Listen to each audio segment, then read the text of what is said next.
Hello friend मुझे आपण बिना पियाज रसुण आलू तरकारी तैयारी कर देखेबी जहाँकि आपण ओषा व्रत यहाँ खाईपर। ये मु 3टी आलू नहीं बॉयल करदेवी। मसला मुझे टमाटो 1 इंच अदा तेजपत्र डालचीनी गोलमरीच गुजराती जीरा ये सब को ग्राइंडर गोटे ग्राइंडर जार रे भल भाव ग्राइंडिंग करेंगे। टमाटो अदा को काटिकी ग्राइंडिंग करेंगे। करी पाउडर नहीं भारत मसला करी पाउडर नहीं एवरेस्ट गरम मसला मुझे यूज करी रिफाइन तेल रे व्यवहार करके आलू तरकारी आज करके देखेबी।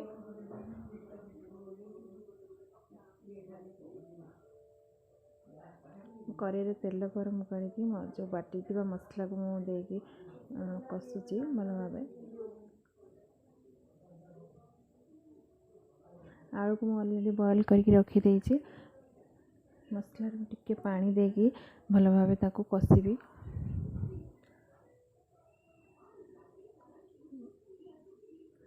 प्रथम तेल देकी टिके तेल उपरे फुटण तापर बाटी रखी मसला को पकईदेली। टिके कलर लंका गुंड हलदी लुण स्वाद अनुसार लुण पकई सिझे रखी आलू को मुझे भितर मसला भितर देकी भल भाव कषिबी।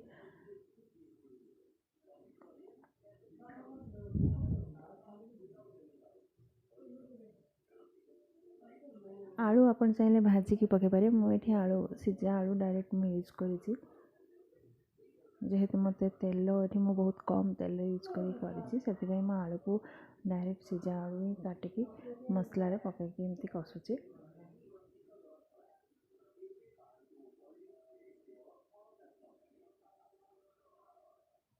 भल भाव कषि गले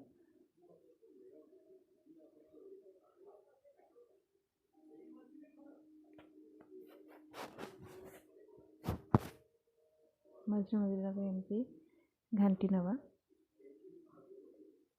तापर मुझे किसी कटा हो धनिया पत्र पकई धनिया पत्र पकई किसी समय मु घाटी देवी भल भाव।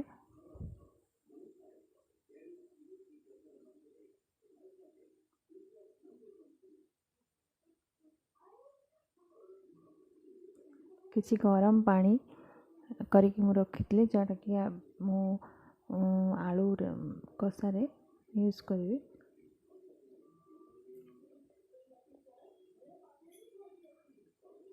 पानी पकईकी भल भाव फुटे देसी। देखो केते सुंदर भाव तरकारी फुटुची।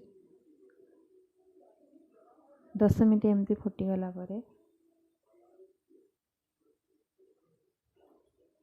मुझे धनिया पत्र रखी पछरे पकाइबा। देखो भल भाव फुटीगला। तापर मुझे रखी कटा धनिया पत्र को देदेवी। प्रस्तुत हो गला आमर आलू तरकारी। एटा आमे पूरी सहित खाई परिबा। पूरी पिठा सहित आमे खाइबा बहुत ही भल लगे बिना प्याज रसुण। आप ओषा व्रत बार रे खाई परिबे। प्लीज मो वीडियोटी भल लगे लाइक करंतु शेयर करंतु एंड सब्सक्राइब करने को जमा भी भूलिबेनी। धन्यवाद।